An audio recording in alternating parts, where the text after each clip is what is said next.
Bonjour, bienvenue encore dans la chaîne Académie Performance Digitale. Pour aujourd'hui, nous allons continuer la vidéo sur comment accéder aux données ouvertes gratuitement.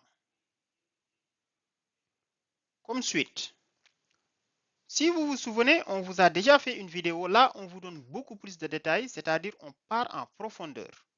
Aujourd'hui, nous parlons du monde de l'intelligence artificielle, de la science des données, des nouvelles technologies, tout ça.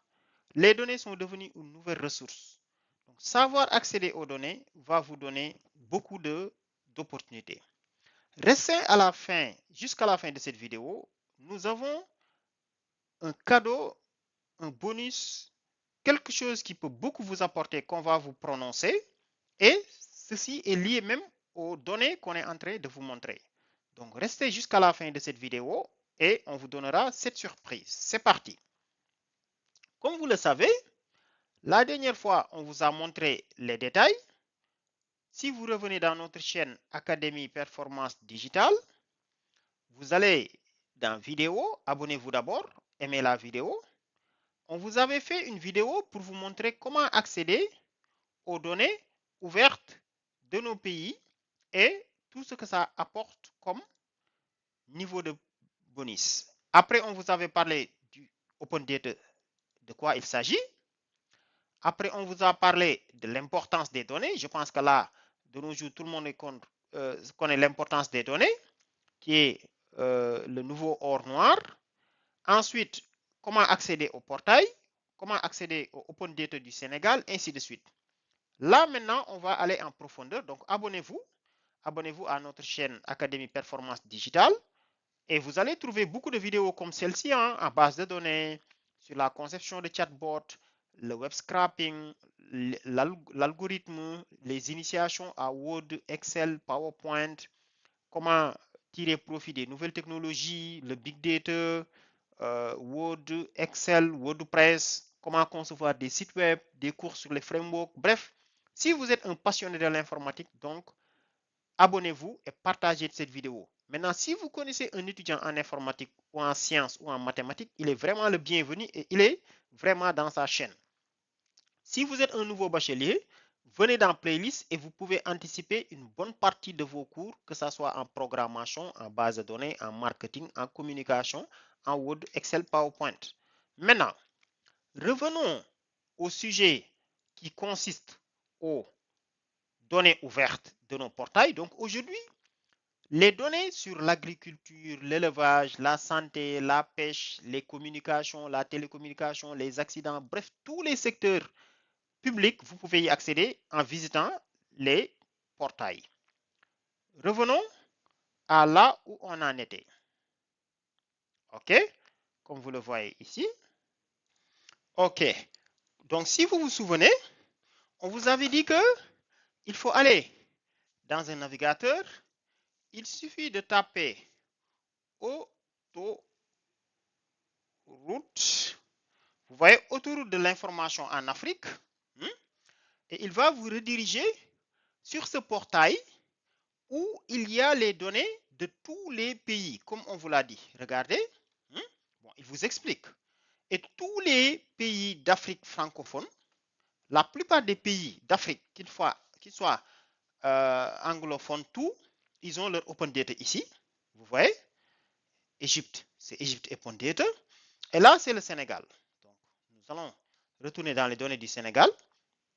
Ça, c'est une possibilité.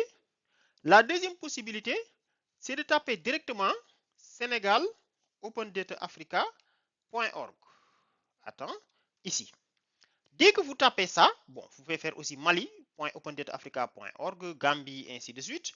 Et voilà sur quoi vous tombez. Vous voyez, ça, on vous l'avait déjà expliqué. Première chose maintenant, on vous montre comment accéder à la documentation. Parce que les données sans documentation, sans métadonnées, il y a beaucoup de choses qui restent après si on n'a pas les métadonnées. Donc, vous vous souvenez qu'il faut venir dans G de données. Je ne sais pas, supposons que je suis intéressé par des données sur, je ne sais pas moi, la malnutrition. Il me montre les différents jeux de données. Supposons que je suis intéressé par la malnutrition sévère chez les enfants. Déjà, il me donne une première description. Il m'écrit. Ça peut vous permettre de voir quand est-ce que l'étude a été menée, comment les données ont été collectées, ainsi de suite. Il y a déjà un résumé. Qui a produit ces données, en quelle année.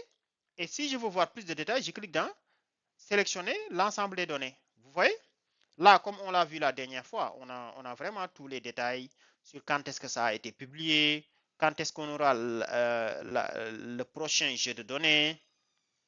Vous voyez, là, je peux prendre par section. Je ne sais pas, je suis intéressé par les zones rurales. La malnutrition dans les zones rurales, voilà. Ah, là, on voit que ça baisse. OK. Maintenant, vous voyez, on a vraiment des détails. Vous voyez, on a des détails sur le jeu de données. Et ça touche le topic santé. Donc, je peux voir les jeux de données qui sont du même secteur en cliquant ici. Et là, voilà vraiment tous les détails et sources. Il me donne les sources de qui a produit ces données. Donc là, il me donne ANSD, l'Agence nationale de la statistique et de la démographie, c'est là. Maintenant, si je veux beaucoup plus de détails encore, je peux cliquer là et aller sur le site de l'agence qui l'a produit. Maintenant, une fois que je visualise ça, vous voyez, là, c'est pour télécharger, là, c'est pour faire les exports, là, c'est la partie, disons, SD Mix, tout ce qu'on l'a vu, comme on l'a vu la dernière fois. Là, c'est pour l'ouvrir dans des open ground, là, c'est pour partager, ainsi de suite. Vous voyez, vraiment, vous avez l'ensemble des informations qui peuvent vous aider. Mais en allant au niveau de ici, on peut aller aussi sur le site de l'ANSD et aller dans un portail qui s'appelle anats.ansd.sn. Là, il va vous donner encore plus de détails sur l'information de collecte. Donc, les microdonnées, comment ça a été collecté, le questionnaire en cours, vraiment comment les données ont été traitées, le politique d'accès, le périmètre, la couverture, l'échantillonnage, bon, bref, tous les détails sur la documentation. Donc, c'est la première chose qu'on voulait vous montrer. Deuxième chose, vous pouvez accéder à ce qu'on appelle les tableaux de bord. C'est-à-dire en cliquant, en visitant ici, vous pouvez accéder au tableau de bord en cliquant là. Le tableau de bord, c'est quoi? C'est une autre forme de visualisation des données que nous avons déjà visitées, mais dans une forme déjà bien préparée. Je ne sais pas moi, il y a tellement de tableaux de bord. Si je suis intéressé par la population, par exemple, je peux choisir ça, regarder. Et là, le tableau de bord, je fais juste un clic et il me montre la répartition de la population sénégalaise et comment ça a évolué de 2013 à 2023. Il suffit de cliquer là. Vous voyez, il me montre comment ça a évolué avec un fond de carte, avec, je sais pas, pyramide des âges et tout ce qu'on veut. Après, il y a les cartes. Carte, comme son nom l'indique, il faudra cliquer dans carte. Vous voyez, quand vous cliquez dans carte maintenant, là, vous avez des maps quoi, sur l'élément que vous étiez en train de visiter, mais je peux revenir dans la page d'accueil et je clique dans carte. Et là, il me donne les détails de l'ensemble des cartes. Bon, il me dit que les données demandées ne sont pas accessibles. OK, je reviens à la page d'accueil. Je peux prendre un jeu de données d'abord. Je peux prendre un jeu de données. Je ne sais pas moi, je prends l'assainissement, les statistiques sur l'eau et l'assainissement. Et là, je clique dans carte. Et vous voyez, il me dit que l'ensemble des données n'existe pas. Bon, je peux voir les cartes sur la population. Là, il me donne. Là, ça ne s'affiche pas. Je ne sais pas pourquoi ça ne s'affiche pas. Bon, le Trade Partners. Là aussi, ça ne s'affiche pas. Bon, normalement, ça devrait marcher. Maintenant, quand je reviens dans carte, j'ai le même problème.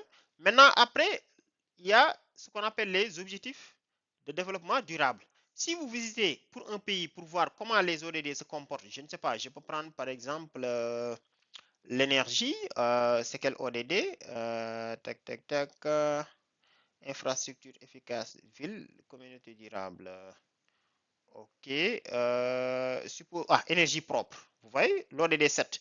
Si je peux voir l'ODD 7 pour le pays dans lequel je suis en train de parcourir, vous voyez, là, il y a les métadonnées qui sont là. Et là, je peux parcourir les données, regarder. Et j'ai les informations sur les ODD pour l'ODD 7, énergie pour le Sénégal. Même chose pour Mali, Gambie, Guinée, Burkina, vous voyez. Ah, là, ça n'avance pas bien pour le Sénégal, vous voyez. Ainsi de suite. Après, on en vient maintenant à ce qu'on appelle le PNRD. C'est la page nationale récapitulative. Vous savez, bon, avec le Fonds monétaire international, certains pays parviennent à atteindre un certain niveau de production des données en respectant la périodicité. Donc, par rapport à ça, ils sont classés en ce qu'on appelle des pays qui respectent la NSDD, d'autres ainsi de suite, qui sont proches mais qui ne le sont pas encore. Donc, ça montre à quel point ces pays parviennent à publier régulièrement les données sur ces informations-là, les comptes nationaux, le PIB, tout ça.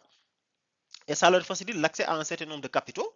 Donc là, vous pouvez voir toutes les données liées à ces indicateurs concernant le FMI à ces pays. Et ça, c'est très important. Vous voyez, l'indice des prix, les investissements nationaux, hein, l'indice des prix à la consommation, le production index, le GDP, c'est-à-dire, comment on l'appelle encore, le PIB, hein, les enquêtes des banques, ainsi de suite. Énormément de choses dans ce cas. OK. Maintenant, la dernière chose qu'on voudrait vous montrer, c'est l'annuaire. C'est-à-dire, une fois que vous êtes là, vous pouvez cliquer dans annuaire. Et en cliquant dans annuaire, donc toujours au niveau du portail, regardez ce qui se passe. Donc, il y a un annuaire pour ce site-là, pour le Sénégal, et c'est un ensemble de regroupement des données par secteur. Vous voyez, si je suis intéressé par le secteur primaire, par exemple, je ne sais pas, l'élevage, il me suffit de cliquer là. J'ai le tableau de bord sur l'élevage. Je clique là, j'ai tous les jeux de données sur l'élevage. Regardez, quand je clique là, ils m'ont préparé aujourd'hui un tableau de bord sur tout ce qui concerne l'élevage. Vous voyez, il y a les abattages contrôlés de bétail. Bon, ça, c'est de bonnes statistiques. Les ovins, ainsi de suite. Et vous pouvez contacter celui qui se charge de produire ces données. Donc, globalement, c'est ce qu'on voulait vous montrer lors de cette vidéo. Comme on vous l'a promis maintenant, nous allons vous faire part de notre bonus. Pour ça, regardez, tout à l'heure, on a ouvert un site, c'est ansd.sn. Qu'est-ce qui se passe là? www.ansd.sn. Normalement, c'est le site de l'ANSD. OK. J'essaie avec un autre navigateur. OK. Bon, en tout cas, il y a un truc qu'on souhaitait vous montrer. OK, parfait. C'est ça qu'on voulait vous montrer. En fait, en visitant le site de l'ANSD, vous voyez qu'il y a un challenge qui est lancé sur la production journalistique, mais aussi sur les applications informatiques ou solutions informatiques. Et donc, vous voyez que l'importance de la plateforme dont on vous parle, aujourd'hui, voici un concours basé sur ces données. Donc, si vous êtes intéressé, voici l'adresse qu'il faut taper. Bon, l'affiche a circulé dans beaucoup de portails. C'est hackathon.ansd.sn. Donc, regardez comment ça écrit hackathon. C'est H-A-C-K-A-T-H-O-N. Donc, durant ce hackathon, il vous est demandé de parcourir les données du Open Data et de produire un outil. Si vous êtes journaliste, voici les conditions. Bon, de toute façon, vous pouvez venir dans la foire aux questions et tous les détails sont là. Et donc, l'autre bonne nouvelle que nous vous annonçons, c'est qu'en visitant notre portail, vous allez voir qu'on vous a fait une vidéo sur 10 conseils pour réussir un hackathon. Donc, aujourd'hui, si vous voulez réussir un hackathon, on vous a donné 10 conseils. Vous pouvez le visualiser ici, vous voyez. Sur les erreurs à éviter, qu'est-ce qu'il faut faire, comment il faut présenter son projet, ainsi de suite. Et donc, si vous remportez ce prix, comme c'est dit ici, je ne sais pas c'est où encore, en venant ici, vous pouvez vous faire de l'argent et vous pouvez bénéficier. Donc, vous voyez, hackathon pour les produits informatiques. Il suffit de visiter là et vous voyez, prix et récompense. Donc, vous pouvez gagner jusqu'à 2 millions de francs CFA. Vous pouvez gagner une tablette et vous pouvez gagner beaucoup d'autres choses en participant. Donc, allez-y. Il n'y a rien à perdre. C'est un concours. Vous venez, vous exploitez les données, vous proposez une solution basée sur l'utilisation des données du portail Open Data qu'on vous a montré. Et après, ça va vous servir à quelque chose. Donc, même si vous ne gagnez pas de prix, ça va vous permettre de tester votre produit et de le mettre à l'échelle. Donc, c'est tout ce qu'on voulait vous montrer. Avant de terminer, donc comme on a l'habitude de le dire, allez vous abonner à la chaîne Académie Performance Digitale. Partagez-le à toutes vos connaissances. Donc, voici un ensemble de formations gratuites. Récemment, on vous a déroulé des formations sur les chatbots. Donc, vous pouvez commencer à concevoir vos chatbots sans dépenser aucun franc. Et c'est des trucs qui ne sont pas du tout compliqués, vous permettant d'utiliser rapidement l'intelligence artificielle. Sur ce, on vous dit merci, à la prochaine.